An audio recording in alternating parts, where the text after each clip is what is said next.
अच्छा भैया अस्सलाम वालेकुम। अब दूसरे लेक्चर के अंदर मुझसे कुछ लोगों ने कहा था कि इसमें आप जैसे करने जा रहे थे तो स्टडी नोट्स में क्वेश्चन नंबर 15 और 16 तकरीबन सेम पैटर्न का था, लेकिन मैं 16 करवा देता हूँ। एक एयरलाइन का, इसके अंदर एक छोटी सी चीज है जिसकी वजह से खामा में लोग परेशान होते हैं। देखो ये जो मिलियंस है ना, तो काउंटिंग का जैसे कि पहले भी एक दफा शायद तुम्हारी क्लास में डिस्कस हुआ था सेकंड ईयर में या किसी पता नहीं, मुझे याद नहीं एग्जैक्टली कि किस क्लास में था, लेकिन काउंटिंग में एक चीज ये जहन में रहे कि ये मिलियंस अमेरिकन काउंटिंग मेथड है और लाख करोड़ अरब ये हमारा ब्रिटिश या बल्कि पाकिस्तानी अंदाज है गिनने का। तो इसमें कुछ यूं होता है कि एयरलाइंस परचेज के बारे में है। क्वेश्चन नंबर 16 में आपको करवा रहा हूं। डाटा आपको लिखना सिखा दूं कि अगर मिलियन में हो तो किस तरह से। अगर डाटा की तरफ जाते हैं तो डाटा कुछ यूं है कि एक ओ एयरलाइन है जो एयरप्लेन खरीदते हैं। इनके पास एक एयरप्लेन है जिसकी कॉस्ट है 6 मिलियन। अच्छा, 6 मिलियन, मिलियन में याद रखना 6 जीरो है, तो 6 लिख दिया। उसके बाद क्या कहा, मिलियन, तो मिलियन में 1 2 3 1 2 3 6 जीरो डाला, ये है 6 million cost. Company you trying to decide how to depreciate the plane. क्या कंपनी चाहती है कि डिसाइड करे कि किस तरह से, किस मेथड से करे। You are asked to calculate annual depreciation. आपसे कहा गया कि आप एनुअल डेप्रिसिएशन निकाल के बताएं for each of the following method. In method से जो भी बात हो रही है, मेथड रिक्वायर्ड में आपसे कह रहा है calculate depreciation expense for the year 3 years, for the 3 years है बेसिकली। ईयर काट देना एक दफा, 3 साल का निकालना है। स्ट्रेट लाइन मेथड से, यूनिट आउटपुट मेथड से, डिक्लाइनिंग बैलेंस मेथड से, और एक है sum of the year digit method से। ये जो डी पार्ट है ये गलती से रह गया, ये बेसिकली आपके कोर्स का हिस्सा रहा नहीं है। इसको डी पार्ट को काट दीजिएगा, ठीक है। Sum of the year digit method आपने नहीं करना है, आपने समझिए इसमें सिर्फ ए बी और सी करना है, ठीक है। अच्छा, उसके बाद एक ध्यान में रखिएगा कि नीचे अब जाके देखिए तो उन्होंने आपको रेजिडियल वैल्यू दी हुई है 5 लाख, और फिर कहता है कि लाइफ कितनी है वो बताता है, यानी टोटल कॉस्ट ये है। स्क्रैप वैल्यू कह रहा है 5 लाख। आप लिख लीजिए 5 लाख, क्योंकि 1 मिलियन 10 लाख का होता है, 5 लाख हो गया। और उसके बाद है जनाब आपके पास क्या चीज, 10 साल। In each case asset has a life of 10 साल और 110 माइल्स, ओके। यानी लाइफ के बारे में बताया गया कि जो लाइफ है वो है 10 साल, या फिर ये साल में आ गया, ईयर में ये आ गया, और यूनिट में 110, 6 जीरो मैंने कहा मिलियन का, 1 2 3 ये कह सकते हैं आप क्या, ये है माइल्स। माइल्स बेसिकली है क्या चीज, तो माइल्स जैसे किलोमीटर होता है वैसे ही क्या है, ये यूनिट्स हैं। तो 10 ईयर ये 110,000 माइल्स, ठीक है। अब आगे हमें मेथड पता है, हमें कौन कौन से मेथड से निकालना है। हमें निकालना है स्ट्रेट लाइन मेथड से, ठीक है, शॉर्ट में लिख रहा हूं, स्ट्रेट लाइन मेथड से। हमें निकालना है डिमिनिशिंग बैलेंस मेथड से। हमें निकालना है कौन से मेथड से, यूनिट आउटपुट मेथड से। अच्छा, अब यूनिट आउटपुट मेथड से अगर हम बढ़ेंगे तो सीधी सी बात है, इसको हम प्रोडक्शन मेथड भी कहते हैं। तो अब हम ये चाचों से, तो अब हमें डाटा जो और दिया हुआ है वो भी मैं लिख लूं। अब सबसे पहले इस सवाल में डिमिनिशिंग बैलेंस मेथड में रेट नहीं है, रेट हमें मालूम होना चाहिए। तो हम फौरी तौर पे डेप्रिसिएशन का रेट कैलकुलेट कर लेते हैं कौन से मेथड से, लाने पूरा वही अपनी पिछली क्लास देगा, शॉर्टकट मेथड लगाएंगे। शॉर्टकट मेथड क्या है जनाब, 1/10 into 100। तो आप जब कैलकुलेट करेंगे इसको तो आपके पास 10% आ जाएगा। तो यहां पे आ गया कि डिमिनिशिंग बैलेंस का रेट। और आप जानते हैं इसमें जब निकालने जाएंगे तो सीधी सी बात है, हमें चाहिए एसेट्स जो है यूज कितना हुआ है। एसेट क्या है, जहाज है। तो जहाज लाने में क्या होता है, जहाज सड़क पर तो नहीं दौड़ेगा, वो हवा में फजा में फ्लोन करेगा। तो इसलिए लिखा हुआ है एयर 1 2 3 4 को छोड़ देना, माइल्स फ्लोन। फ्लोन का मतलब कितने माइल्स उड़ा।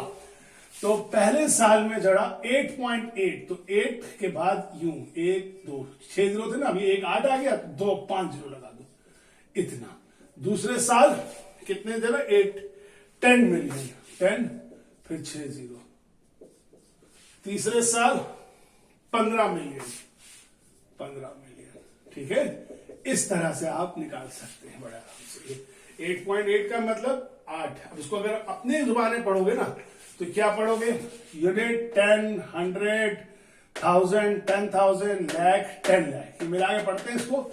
ये लिखा जा सकता है या इसको हम अपनी तरह से यूं लिख सकते हैं अपनी लैंग्वेज में, 88 लाख, या इसको यूं लिखा जा सकता है, ये 1 करोड़ हो जाएगा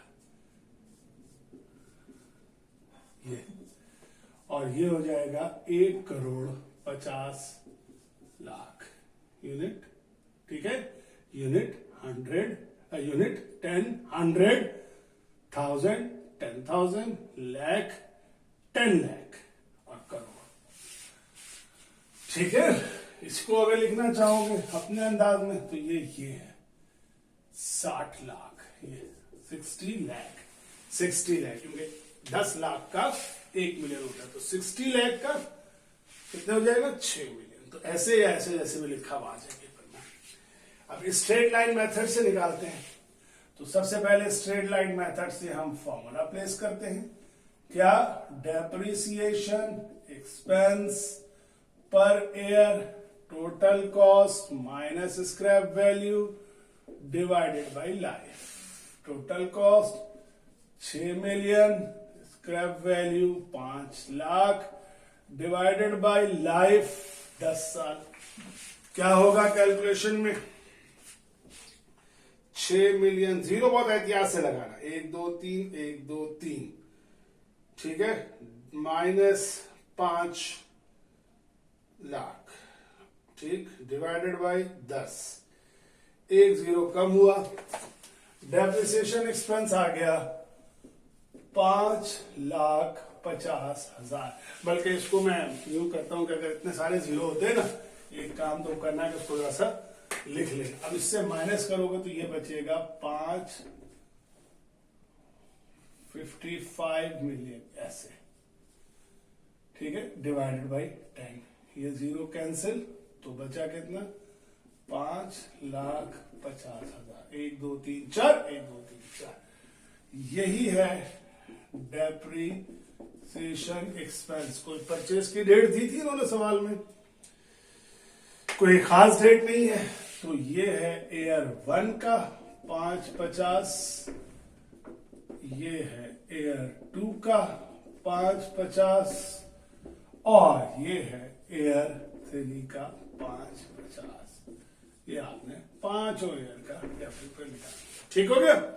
तो सबसे पहले आपने स्ट्रेट लाइन मेथड से पांचों ईयर्स के डेप्रिसिएशन एक्सपेंस को कैलकुलेट कर लिया।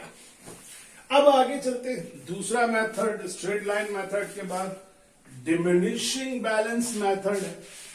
अब डिमिनिशिंग बैलेंस मेथड में रेट हम पहले निकाल चुके हैं, हम जानते हैं डिमिनिशिंग बैलेंस मेथड में, अब थोड़ा शॉर्ट लिखूंगा, डेप्रिशिएबल कॉस्ट कितनी होगी। तो डिमिनिशिंग बैलेंस मेथड में चूंकि स्क्रैप वैल्यू 0 होती है, तो ये पूरी कॉस्ट होगी 6 मिलियन। पहले साल का डेप्रिसिएशन एक्सपेंस कितना होगा, 6 मिलियन का कितना परसेंट, 10%।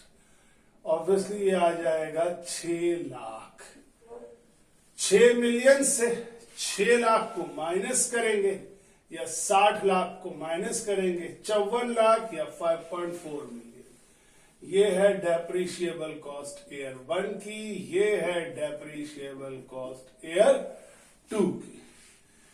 फिर निकालते हैं डेप्रिसिएशन एक्सपेंस ईयर 2 का, यकीनन ये आएगा 5,40,000। कैसे, बल्कि थोड़ा सा नीचे ही लिखो इसको, कहां गया डस्टर, ताकि ये मैं नीचे कैलकुलेट कर रहा हूं, यानी इस तरह से 54 लाख इंटू 10% 5,40,000। अब इसको मैं माइनस करूं तो 5,54,2,0,1,2,3,0 माइनस 5,40,000। तो आपके पास क्या हो गया भाई, बहुत ज्यादा जीरो आ गए मेरे कैलकुलेटर में। 1,0,20,1,0,2,0,3,0 माइनस 5,40,1,0,2,0,3,0 4 0 आ गया 460,000।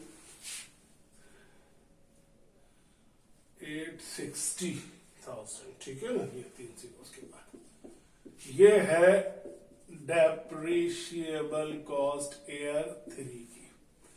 माइनस कर दीजिए डेप्रिसिएशन एक्सपेंस थर्ड ईयर, तो 486 का 10% ले लीजिए, 4,86,000 486। इस फिगर से माइनस कर दीजिए 4,86,000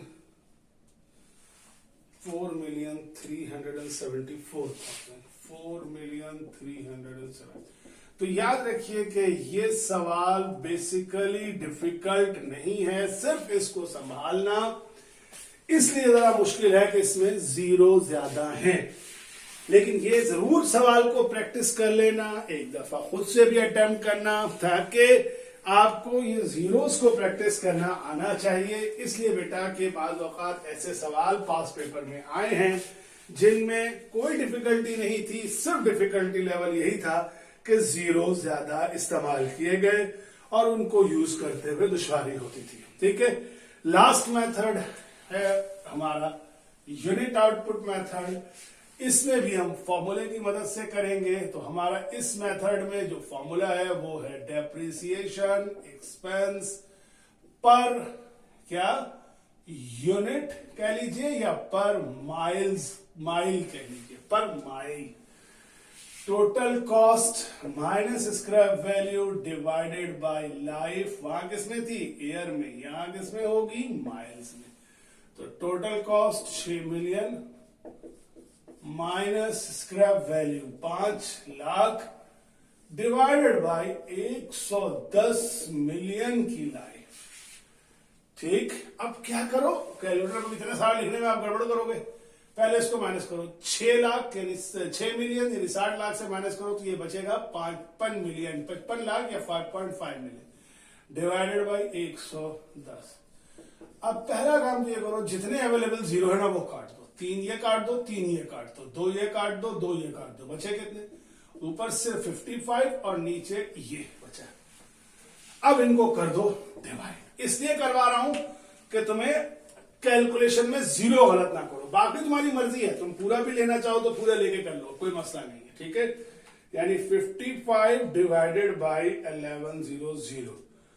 तो आपके पास अगर कैलकुलेटर में 1.2 आ रहा है, 1.20 आ रहा है, तो याद रखिए, देखिए अब ये जरा मेरे पास एक पुराना सा कैलकुलेटर है, क्योंकि अमूमन आप लोग साइंटिफिक यूज करते हैं। मेरे पास कैलकुलेटर में ये आ रहा है, नजर आया। अब इसको खत्म करने के लिए 1/20 है ना, तो यहाँ पे जो इससे ऊपर एक स्विच होता है ये वाला दबाइएगा। अब ये मेरे पास चूंकि ये पुराना रहे खत्म हो गया, तो ये आपको फ्रैक्शन में दे रहा है, वो आपको 0.5 में दे देगा। यानी कि देखिए पहले 1.20 था, नजर आ रहा है,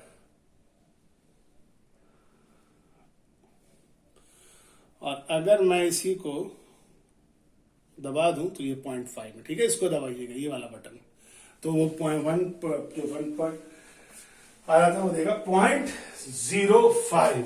ठीक है, तो यानी 0.05 पर माइल आ गया डेप्रिसिएशन, यानी एक जहाज 1 माइल होएगा तो 0.05। अब हमें निकालना था पहले साल का, ठीक है, ईयर 1 का। तो ईयर 1 कितना था 88 मल्टीप्लाइड बाई 0.05 क्या आएगा जनाब। अब हम मल्टीप्लाई कर दें, मल्टीप्लाइड बाई, तो पहले साल का डेप्रिसिएशन आ रहा है 4,40,000। दूसरे साल का कितना आएगा, कितना था 10 मिलियन। ठीक है,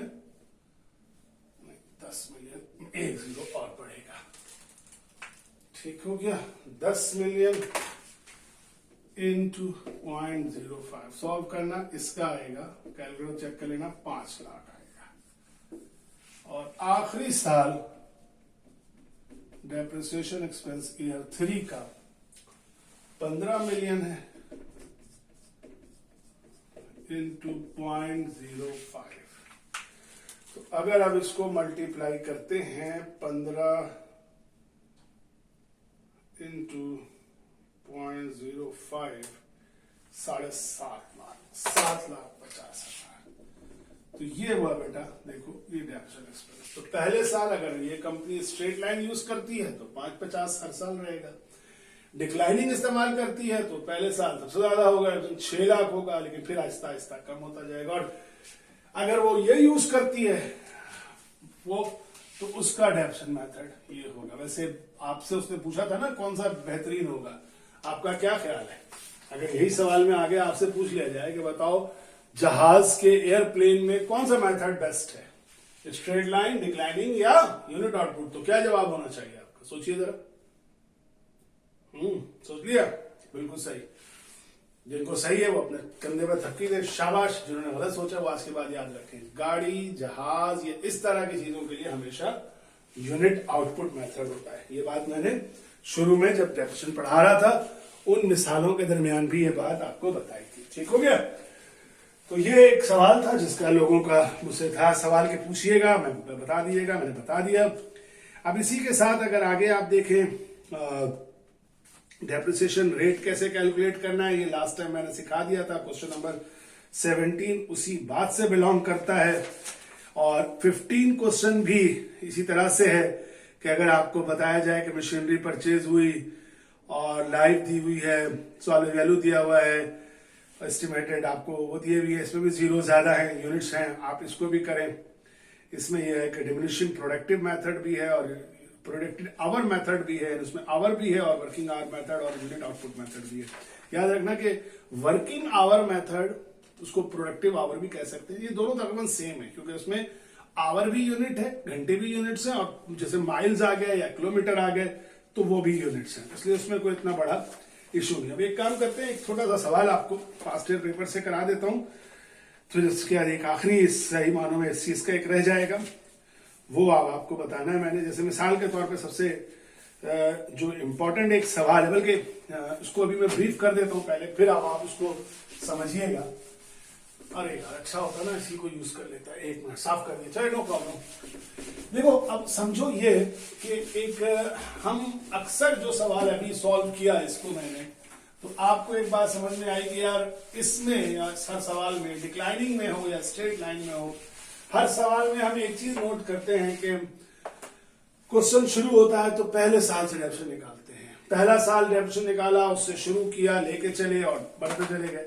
लेकिन बाद औकात ऐसा भी होता है कि कोई क्वेश्चन इस तरह से हो जिसमें हमें डेप्रिसिएशन कैलकुलेट करना हो, लेकिन वो डेप्रिसिएशन पहला साल ना हो, यानी उसमें पहले साल के बाद से वो कहानी शुरू होती हो। फर्स्ट ईयर में आपसे कुछ ना कहा जाए, सेकेंड ईयर, मिसाल के तौर पे अगर ये वाला क्वेश्चन निकालिएगा 5 ईयर में 2018 की बात कर रहा हूं, ठीक है, 2018। तो अब देखिए जरा 2018 का क्वेश्चन नंबर 4 किस तरह अटेम्प्ट किया जाएगा। Following balances were extracted from the trial balance of Mansoor company as on December 31, 2015। मशीनरी की कॉस्ट है 5 लाख और अलाउंसेस फॉर डेप्रिसिएशन है 1,40,000। याद रखिएगा इसमें एक इंपॉर्टेंट चीज ये बताई गई, बल्कि मैं इसको यहां करता हूं कि इस वक्त जो डेटा लिया गया है ये लिया गया है ट्रायल बैलेंस। समझना यही है, और दोनों चीजों को बताता हूं कि ट्रायल बैलेंस से कब दिसंबर 31, 2015 को डेटा लिया गया कि एक मशीनरी है जिसकी कॉस्ट है 5 लाख और उसी का अलाउंसेस फॉर डेप्रिसिएशन है 1,40,000। और जो डेप्रिसिएशन का रेट है डिमिनिशिंग बैलेंस मेथड के मुताबिक वो है 20%। आपसे कह रहा है compute depreciation expense for the year 2015 और 2016, यानी पहला रिक्वायर्ड पढ़ रहा हूं मैं कि आप 15 और 16 का डेप्शन निकालिए। लेकिन ये जहन में रहे कि सवाल के अंदर उन्होंने जब क्वेश्चन स्टार्ट किया है तो वो कह रहे हैं ट्रायल बैलेंस है। इसका मतलब ये होता है, अक्सर जब हमारा सवाल शुरू होता था वो होता था कि परचेज किया है, इसमें परचेज नहीं हुआ, ये परचेज पहले हो चुका था। और जब पहले हो चुका था इसीलिए पिछले सालों में 1,40,000 इसका पहले से डेप्शन मौजूद है। तो जब भी कभी अगर हम पुरानी मशीन का, हम पहले साल का नहीं निकाल रहे, इससे पहले सालों का निकाला जा चुका है, हम उसके कई साल के बाद, अब 1 साल हो सकता है, 2 साल हो सकता है, हम वहां से निकाल रहे हैं। और हमारा जो कंपटीशन फॉर डेप्रिसिएशन एक्सपेंस है सबसे पहले वो है 2015 का। कैसे निकलेगा? पहले हम मशीनरी की क्या लिखेंगे? कॉस्ट। कितनी कॉस्ट थी? 5 लाख। उसमें से माइनस कर देंगे पुराना वाला अलाउंसेस या एक्यूमुलेटेड डेप्शन जो इस साल से पहले तक निकाला गया था, 1,40,000। कितना बचेगा? 3,60,000। ये होगा डेप्रिशिएबल कॉस्ट किस साल की? 2015 की। अब इस पर आप निकालिए डेप्रिसिएशन एक्सपेंस अप्लाई कीजिए, 3,60,000 का 20%। ठीक है, तो कितना बनेगा जनाब? 3,60,000 का 20% बनेगा 72,000। ये 72,000 इसमें से 72,000 माइनस कीजिए, ये है डेप्रिशिएबल कॉस्ट 2016 की। 3,60,000 से माइनस किया 2,88,000, इसमें से माइनस करिए आप इसको निकालिए डेप्शन एक्सपेंस, 2,88,000 का 20%। कितना आया जनाब? 57,600।